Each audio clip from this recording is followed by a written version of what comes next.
আসসালামু আলাইকুম এভরিওয়ান, সবাই কেমন আছেন? আশা করছি সবাই ভালো আছেন। নতুন আরেকটা দিনের আরেকটা ব্লগ নিয়ে চলে এসেছি। তো এটা হচ্ছে গতকালের একটা ব্লগ ছিল, সকালে নাস্তা দিয়ে শুরু করলাম। তো এখানে সকালবেলা সবার জন্য গরম গরম চা করে নিলাম। তো এখানে আমি সহ আমার শাশুড়ি আম্মা, তো একজন ফুপু শাশুড়ি আছে, তো আন্টিও ছিল। তো আমাদের সবার জন্য চা করে নিলাম। সকালবেলা এক কাপ চা না হলে কিন্তু চলে না, তো আন্টির চাটা আন্টিকে দিয়ে দিলাম। আর এদিকে আমাদের সবার চাটা নিয়ে আমি এখন রুমে যাব, কারণ আম্মা রুমে বসে আছে, তো ওনাদেরকে চাটা দিয়ে আসব। আর এই তো এখানে আলু ভাজি বসিয়ে দিয়েছিলাম সকালে বাচ্চারা খাওয়ার জন্য রুটি দিয়ে। তো আলু ভাজিটা আমি একটু নেড়ে দিচ্ছি। তো আমার ব্লগগুলো আপনাদের কাছে কেমন লাগে অবশ্যই কিন্তু কমেন্ট করে জানাবেন। সর্বোচ্চ চেষ্টা করি আপনাদেরকে ভালো কিছু উপহার দেওয়ার জন্য, যেন আপনারা কিছু শিখতে পারেন আমার মতো যে নতুন রাঁধুনি বা নতুন হোম মেকার যারা হচ্ছেন তাদের জন্য। আসলে আমার ব্লগগুলো শুধুমাত্র তাদের জন্যই, কোনো কিছু যেন তারা শিখতে পারে রান্নার টুকিটাকি বিষয়গুলো। তো এই তো আজকে দুপুরে রান্নার জন্য আমি নিয়েছি মূলা দিয়ে আলু রান্না করব। এখানে গরুর ভুঁড়ি ছিল, বট যেটাকে বলে, আর ওইখানে ছিল শিং মাছ। তো আসলে আজকে মুরগি আনতে পাঠিয়েছি বাজারে।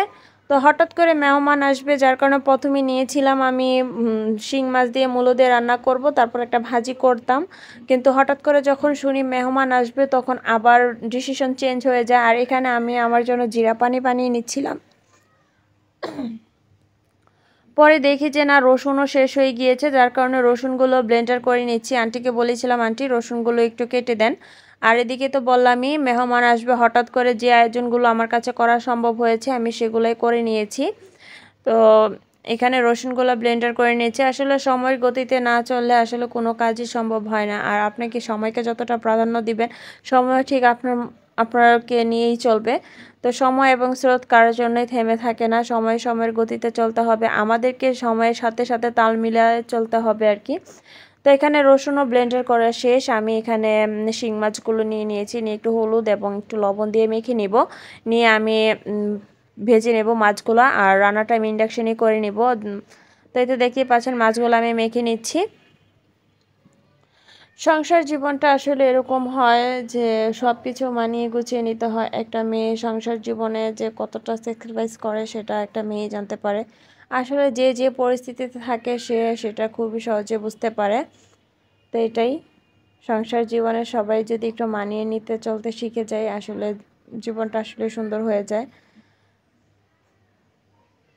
তো এই তো ফ্রাই প্যানে তেল দিয়ে দিয়েছি। আর আমার ফ্রাই প্যানটা কেন যেন এরকম হয়ে গিয়েছে, এটা ভালো করে বসতে চায় না। তো মাছগুলো দিয়ে দিলে আবার ঠিক হয়ে যাবে।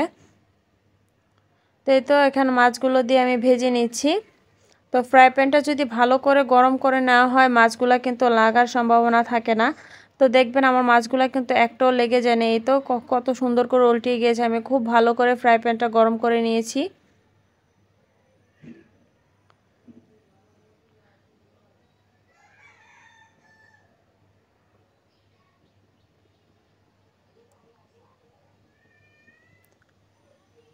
আর এদিকে আমি রাইস কুকারটাও বসিয়ে দিয়েছি। আমি দুইভাবে রান্নায় বসিয়ে দিব। এখানে মূলা আর আলুগুলো একটু ভাপ দিয়ে নিব। তো এতে নাকি মূলার যে এক্সট্রা একটা গন্ধ থাকে ওইটা থাকে না। তো এখানে পানিটা একটু গরম হয়ে যাওয়ার পরে মূলা আর আলুগুলা দিয়ে দিচ্ছি।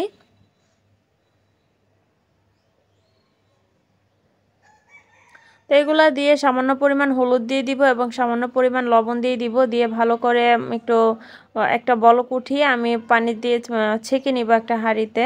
তো এখন ঢেকে দিব এগুলা।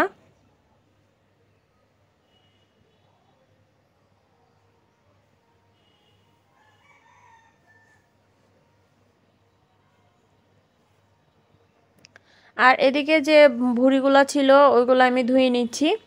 তো এগুলো আগেরই ধোয়া ছিল, তারপরও দুইটা ধোয়া দিয়ে নিচ্ছি যেন আর কোনো ময়লা না থাকে আর কি। তো এর আগেও কিন্তু আমি দুইটা ধোয়া দিয়েছি, তারপর আপনাদের সাথে শেয়ার করলাম যে না, সব কিছু যখন করছি টুকিটাকি একটু আরেকটু শেয়ার করি। আর এদিকে আমি প্যান বসিয়ে দিয়েছি, দেওয়ার পরে গরম মশলা দিয়ে দিলাম, দারচিনি, এলাচ, তেজপাতা, আর এখানে পেঁয়াজ কুচি দিয়ে দিলাম 1 কাপের মতো। তো পেঁয়াজগুলো লাল লাল হয়ে গেলে এখানে সব ধরনের মশলা দিয়ে দিব। তো এই প্রথম কিন্তু আমি গরুর ভুঁড়ি রান্না করতেছি, এর আগে কখনো রান্না করিনি। আম্মু, শাশুড়ি আম্মা ওনারা রান্না করতো, আমি খেতাম। তো এই ফার্স্ট টাইম আমি রান্না করছি, আলহামদুলিল্লাহ খুবই ভালো হয়েছিল। এখানে 2 টেবিল চামচ আদা বাটা দিয়ে দিলাম, 2 টেবিল চামচ রসুন বাটা দিয়ে দিব, দিয়ে একটু কষিয়ে নেব। নেওয়ার পরে একটু পানি দিয়ে আমি এই মশলাটার যে একটা কাঁচা গন্ধ থাকে ওইটা চলে যাবে যদি আপনারা একটু নেড়ে চেড়ে মশলাটা কষিয়ে নেন। তারপর আমি একটু পানি দিয়ে দিলাম। এখন সব ধরনের গুঁড়া মশলাগুলো দিয়ে দিব।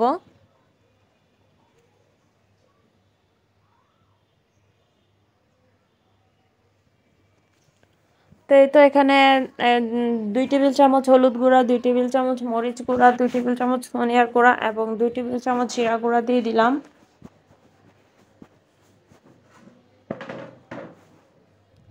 দিয়ে পরিমাণ মতো লবণও দিয়ে দিব। দেওয়ার পরে মশলাটা ভালো করে কষিয়ে নিব।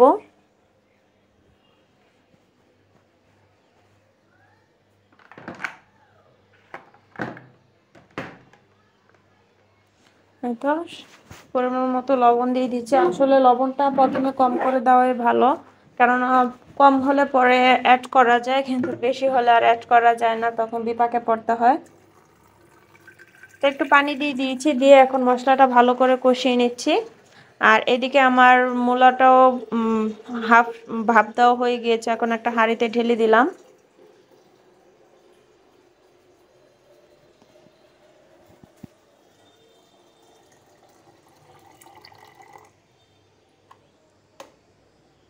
তো এখন মূলা রান্নাটাও বসিয়ে দিব। ওইদিকে মশলাটা মানে ভুঁড়ির মশলাটা কষানো হতে হতে এখানে আমি মূলার মশলাটা রাইস কুকারে বসিয়ে দেবো। আমার রাইস কুকারে কিন্তু 2টো পাতিল, তো একটাতে তরকারি রান্না করে ফেলবো, আরেকটাতে আমি ভাত রান্না করে ফেলবো।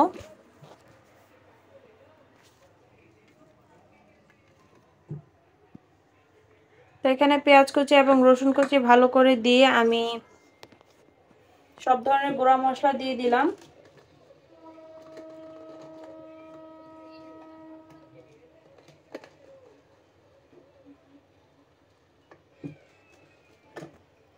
এখানে হলুদ গুঁড়া, মরিচের গুঁড়া, ধনিয়ার গুঁড়া দিয়ে দিয়েছি। দেওয়ার পরে লবণ দিয়ে দিলাম, দিয়ে একটু পানি দিয়ে দিয়েছি, দিয়ে মশলাটা কষিয়ে নিচ্ছি। আমার কেন জানি না রাইস কুকারের তরকারিগুলো খুবই ভালো লাগে, আপনারাও একবার দেখতে পারেন। রাইস কুকারে রান্না করলে আসলেই ভালো লাগে। তো এখানে মশলাটাও কষানো হয়ে যাচ্ছে।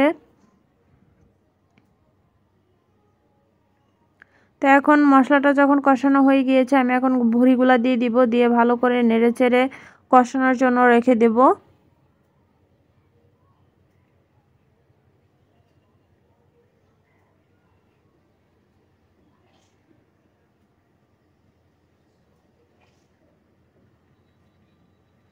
এই তো দেখতেই পাচ্ছেন আমি ভালো করে কষিয়ে নিচ্ছি, মানে মশলার সাথে ভুঁড়িগুলা মিশিয়ে নিচ্ছি।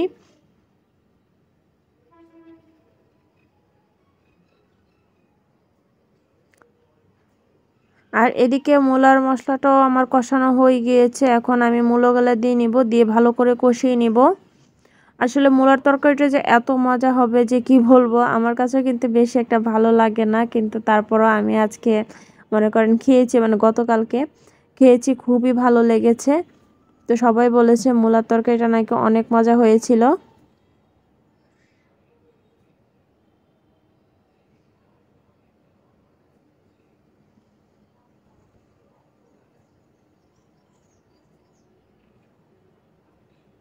তো এখন এটা ঢেকে দিচ্ছি। আর এদিকে গরুর বটগুলো মনে করেন কষানো হয়ে যাচ্ছে।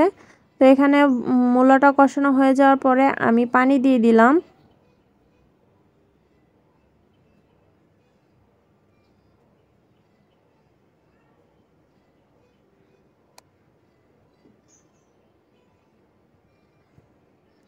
আর এদিকে গরুর বটগুলো কষানো হয়ে গিয়েছে, এখানে আমি একটু পানি দিয়ে দেবো সিদ্ধ হওয়ার জন্য।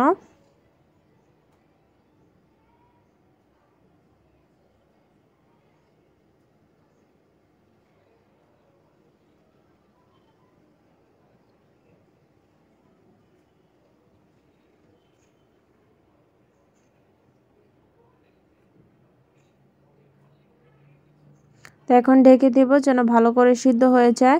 আর এদিকে মূলাগুলো সিদ্ধ হয়ে গিয়েছে, আমি এখন মাছগুলা দিয়ে দিব, যে মাছগুলা ভেজেছিলাম সেই মাছগুলা দিয়ে দিব। আর মূলা কিন্তু বাচ্চারা খাবে না, শুধু আমরা বড়রাই কয়েকজন খাবো, ওরা মূলা খেতে চায় না। তো এখানে আমি ধনিয়া পাতা দিয়ে মূলা রান্নাটা শেষ করে দিলাম। আমার এই রেসিপিটা অবশ্যই ফলো করে রান্না করে দেখতে পারেন, আশা করি ভালো লাগবে। এভাবে একবার মূলা রান্না করলে মূলার কোনো এক্সট্রা গন্ধ থাকবে না, খেতেও ভালো লাগবে।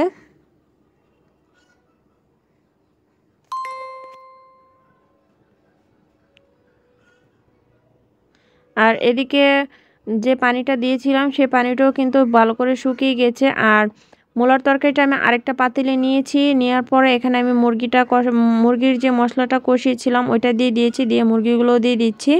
তো বললাম এই তো বাজারে পাঠিয়েছিলাম মুরগির জন্য, তো এনে কেটে কুটে নিয়ে নিয়েছি, নিয়ে এখন রান্না করে ফেলছি। তো এটা রেসিপিটা শেয়ার করলাম না, এগুলো তো অনেকবার শেয়ার করেছি। তো ভালো করে কষানোর জন্য আমি ঢাকনা দিয়ে এখন ঢেকে দিব। তো এই তো আমার রান্না করা প্রায় শেষ। এখন যে ভুঁড়িগুলো ছিল ওইগুলো চুলায় নিয়ে এসে লাল লাল করে নিয়েছি। এখানে মূলার তরকারি আর এখানে মুরগির তরকারি।